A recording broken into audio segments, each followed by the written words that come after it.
আবার বাবা হলেন অভিনেতা কাঞ্চন মল্লিক। শ্রীময়ীর কোলে এলো এবার রাজপুত্র, খেলার সঙ্গী পেল কৃষ্টি।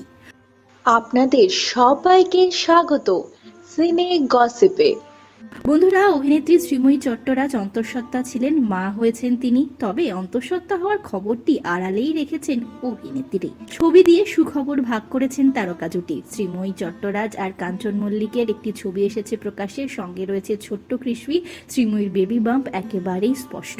পুত্র সন্তানের মা হয়েছেন শ্রীময়ী, সে খবর জানান দিয়েছেন অভিনেতা কাঞ্চন মল্লিক। সংবাদ মাধ্যমের তরফ থেকে যোগাযোগ করা হলে শ্রীময়ী জানিয়েছেন, আমি এবং ছেলে দুজনেই সুস্থ আছি।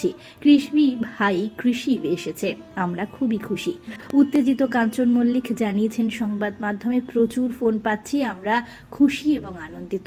সামাজিক মাধ্যমের পাতায় পরিবারের একটি ছবি ভাগ করে কাঞ্চন শ্রীময়ী লিখেছেন, আমরা খুব আনন্দিত, কৃষ্টির ছোট ভাই এসেছে, 3 থেকে 4 হলাম আমরা, জীবনের আরও এক নতুন অধ্যায় শুরু করতে চলেছি আমরা, খুবই উত্তেজিত, কৃষিকে পরিবারে স্বাগত।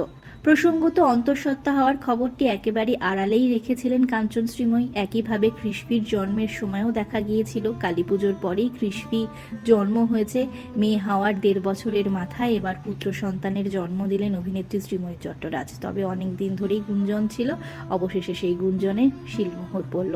কাঞ্চন শ্রীময়ীর জন্য রইল অনেক শুভেচ্ছা, অনেক শুভকামনা। কৃষিবের ঝলক দেখবার অপেক্ষায় এবার অনুরাগীরা। আমরা হলাম সিনে গসিপ। জুড়ে থাকুন আমাদের সঙ্গে, সাবস্ক্রাইব করুন আমাদের এই ইউটিউব চ্যানেলটি।